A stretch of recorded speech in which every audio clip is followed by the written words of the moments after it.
All right, well, I got a fun, ambiguous topic of identifying opportunity and scaling in a volatile market. That is three completely different concepts. We're going to go into all three of them appropriately.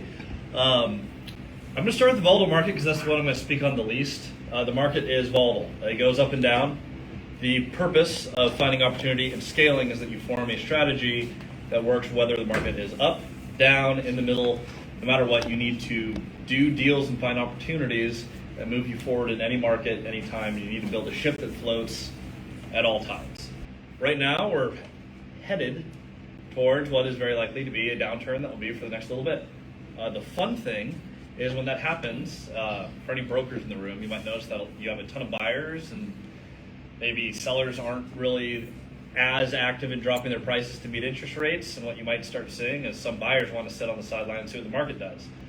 The great news is that if you're the one investing and you're out buying properties to expand your portfolio, the best time to expand is when everyone else contracts. So if people are on the sidelines and things are a little bit iffy, that is when Cody and I typically like to take the field. So that's what I'll say on volatile market. It is volatile, it will go up and down, and we will act accordingly. A little bit about me. So I'm an investor in Washington State. We've looked at branching out of state. We have not found the right market to do that yet. We will do that in the near future. But I started over here in this tiny little duplex in Bremerton, about 2 units. It's on the back end of a 7-year sales career. I was told, go to college for 4 years. I still have not figured out what I did that for.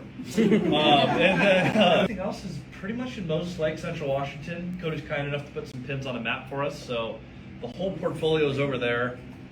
But about me, I worked for CoStar for 4 years. That was where most of my career was, selling data for LoopNet, apartments.com.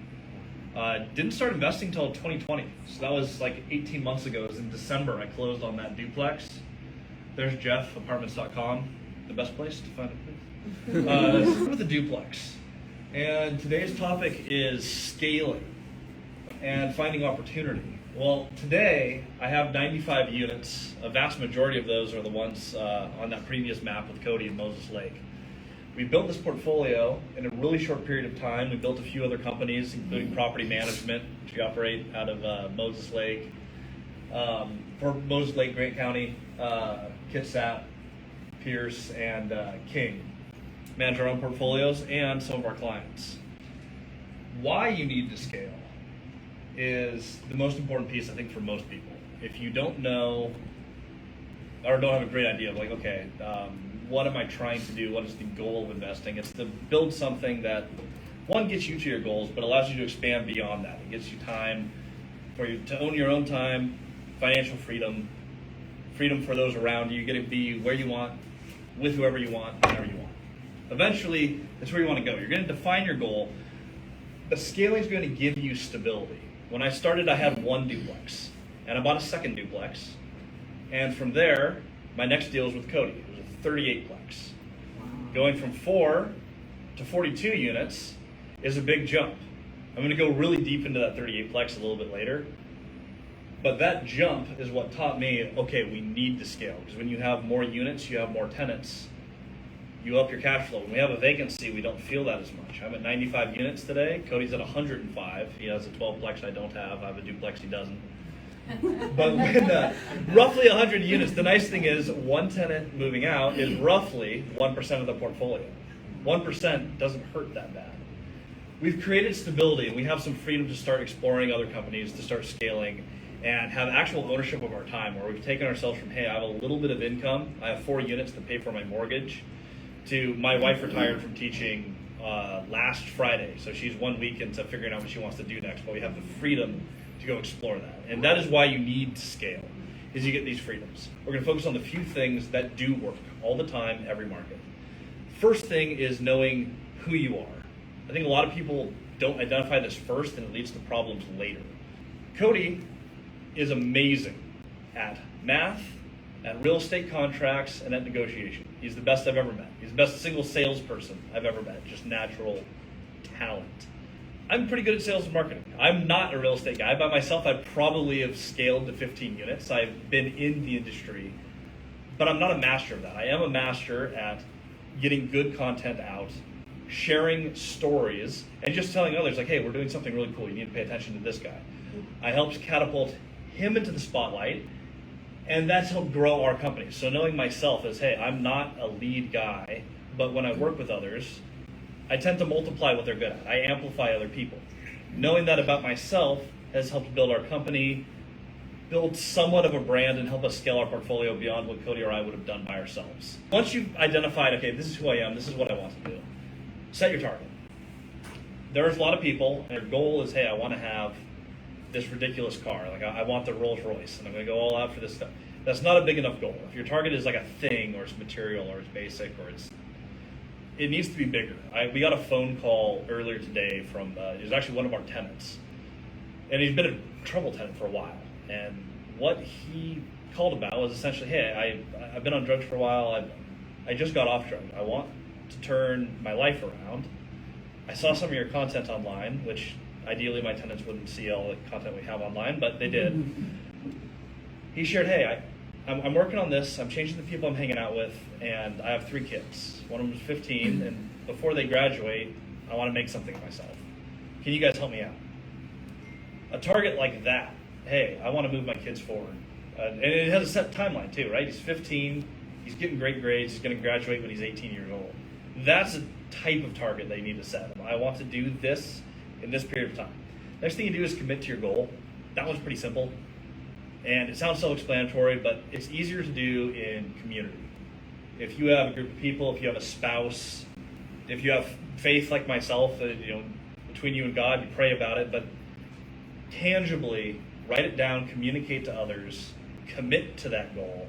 And that's where you get to go absolutely crazy. So you go from, hey, I have 4 units, I paid my mortgage, I'm kind of plugging along at this, I have some loose goals, to I want to retire my wife, I want to get out of the 9 to 5.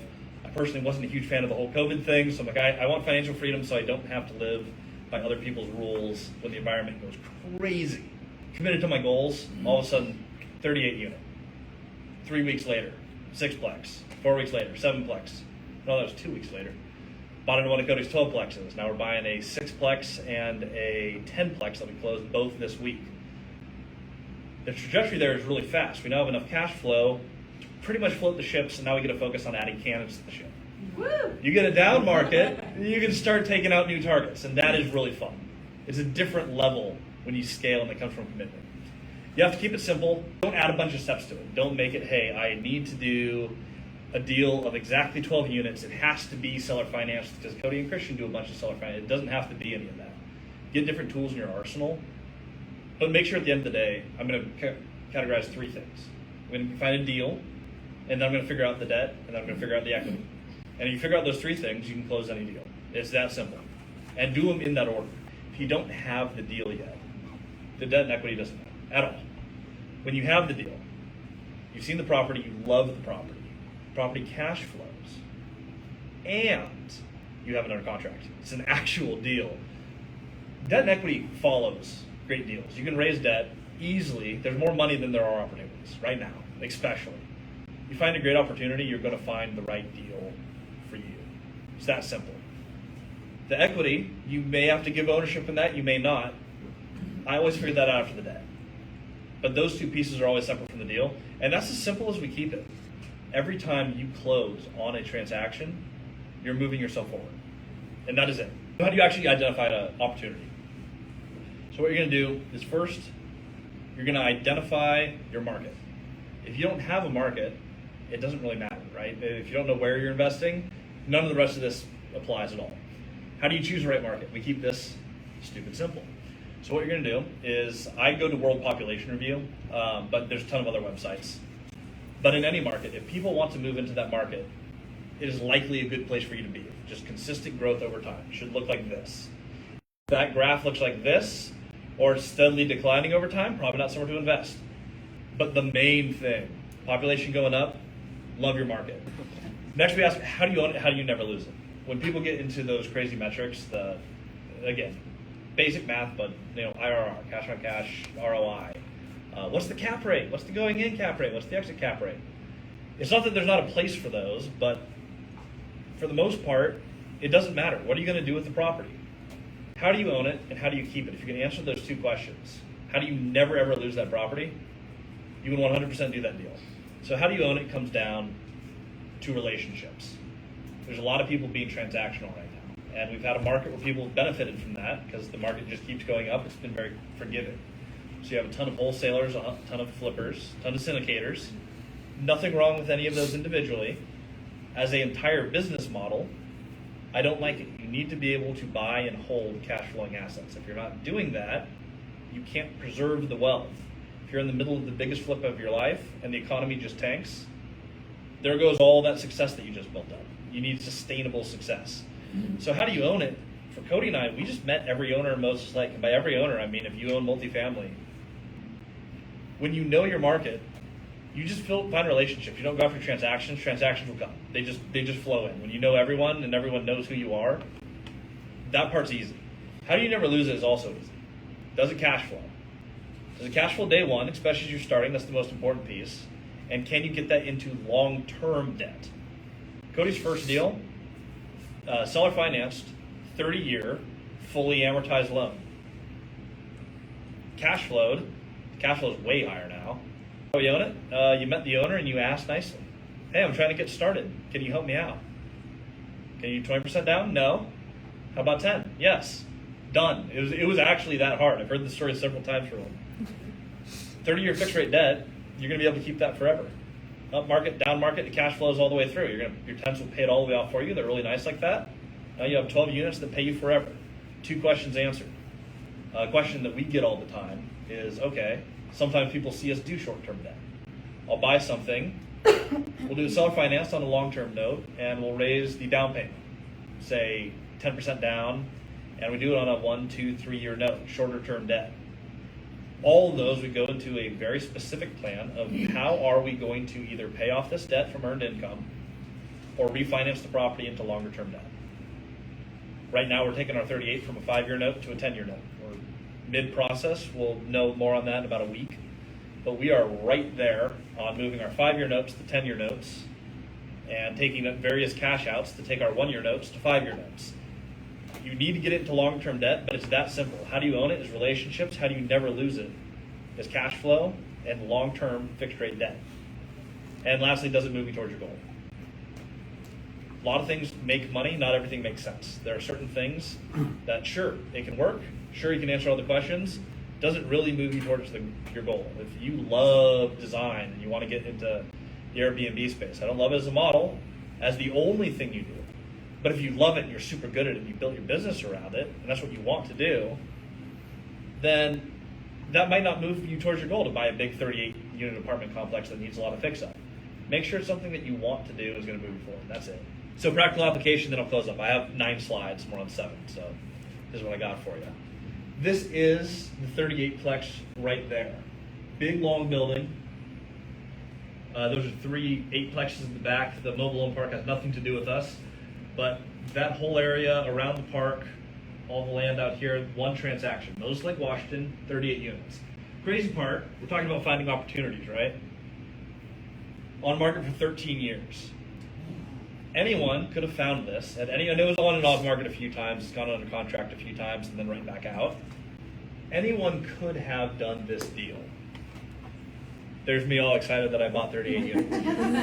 Then we got a little bit less excited because this is the one deal that we bought where the cash flow was not super positive day one. By not super positive, I mean like negative $15,000 a month.